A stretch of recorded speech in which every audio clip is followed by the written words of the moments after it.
Helped officers bring in this driver, who we just learned is accused of a dangerous crime spree. News 8 Center Rampur is live in City Heights, where the arrest went down. What a takedown, Netta.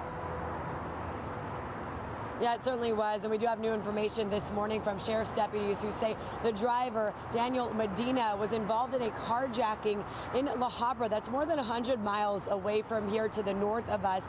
Then they say he got into a hit and run in Carlsbad, then broke into a house in Encinitas, and then it all ended up here in City Heights, where he was on the 15 and stopped in the middle of the freeway. Still didn't get out of the car, but that's when they used that canine. So the dog went in through that car window that had been busted open by a CHP officer who was using a beanbag gun. The dog then got a hold of the driver's arm, and he took what looked to be an umbrella, tried to hit the canine in the head a few times, and was trying to pry his mouth open, but the dog was really locked on tight. Eventually, the many CHP officers who were surrounding him arrested him. An ambulance was also called to treat him for his wounds. Now, deputies say it started with a stolen car from La Habra.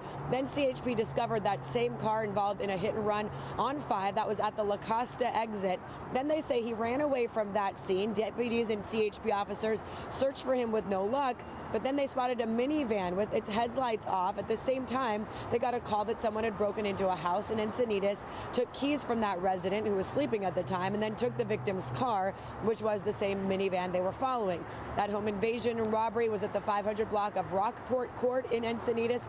Eventually, the driver went south on the 5, south on the 805, then north on the 15, where he stopped abruptly right in the middle of the freeway. The canine was then sent in, which is the video that you're seeing there. So that man now in custody. Again, deputies say his name is Daniel Medina, booked in jail, facing numerous charges related to the 2 carjackings, home invasion, robbery, hit and run, resisting arrest, and threatening officers. And that's the latest information on this overnight